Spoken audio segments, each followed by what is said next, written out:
You know, I thought Matt would show up for his own thing.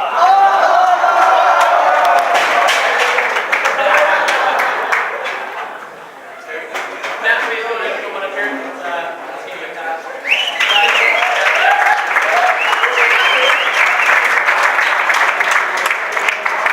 It's an inside joke. Early on in the season, when I made the varsity list and printed it out, I forgot to add Matt's name.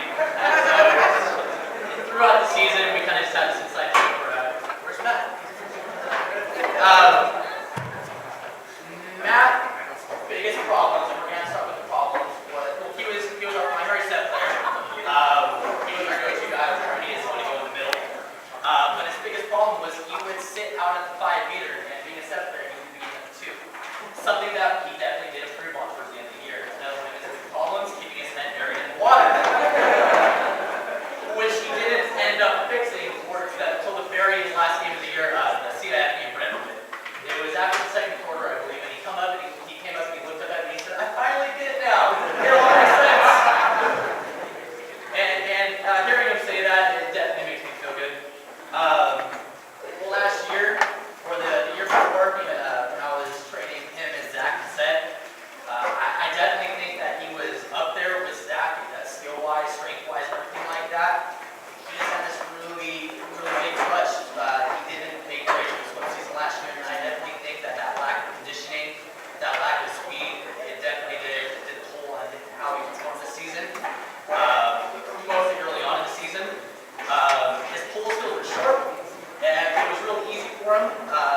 He just kind of gave up a little bit too early in the game.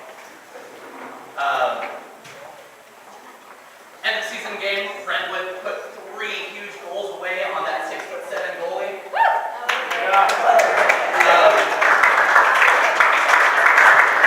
During the all CIF meeting, where we get the opportunity to talk about our boys, the Brentwood coach actually pointed out to Matt, saying that I'm going to have nightmares about that backhand for the rest of my life.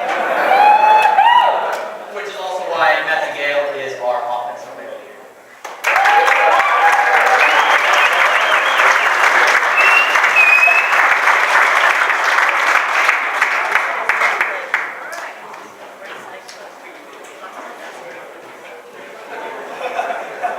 We're going to go into the all-league nominations, and this is definitely a big thing for players because the team can recognize them for personal awards. I can recognize them for what they did, but this is other coaches getting together and saying, "Oh yeah, I really realized that this player was a good team and a good part of our league." So we're going to go ahead and recognize, starting with the second team. First up, it's going to be Matthew Gill.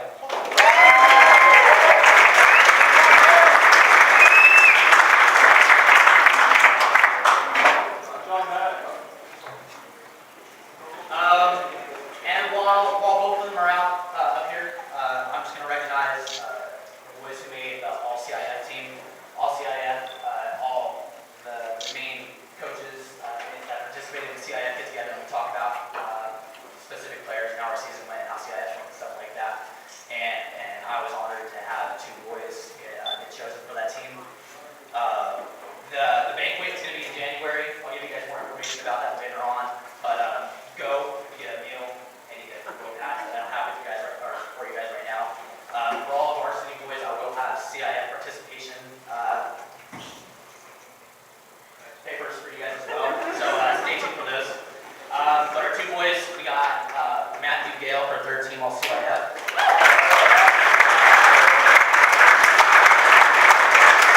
And Anthony Gavoni, 2nd team.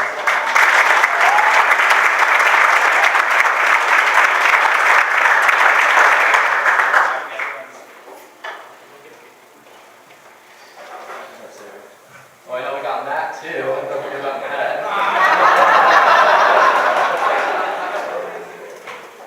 No, but that's Deacon's baby. He has a ridiculous backhand, like that front of the game when he sets it out of the water.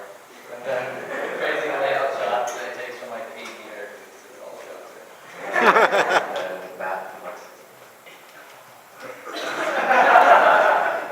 Yes. And in regular Dax fashion, he would always get mad at us in the middle of the game. He'd have a clipboard, he chose what to do, and then he eventually just broke the clipboard in half. So we thought, what better than a good clipboard?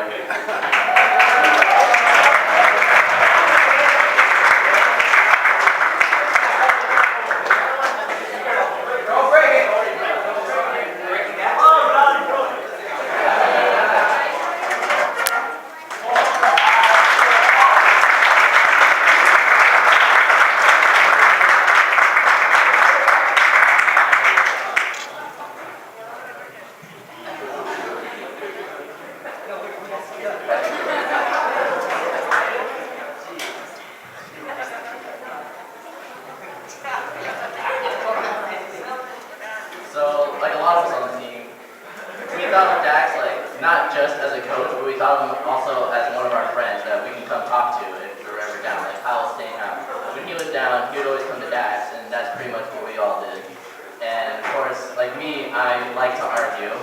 So he'd always yell at me. I'd always argue back, even if it was in the middle of the game.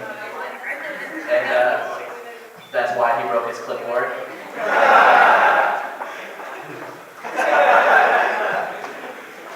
I'd always be said, he'd always yell at me to get out of the 5 meter. I try to get in, I end up at the 8 meter somehow. Then he'd always ask me how many tiles are at the bottom of the pool, and I was wondering why. And it's because I always had my head down. He'd always ask me questions, he'd always yell at me, I'd always get kind of mad, and I'd always yell back. But that's kind of just the relationship we had, and I just thought of him as a really great friend, and I just want to continue next year as him being my best friend and coach.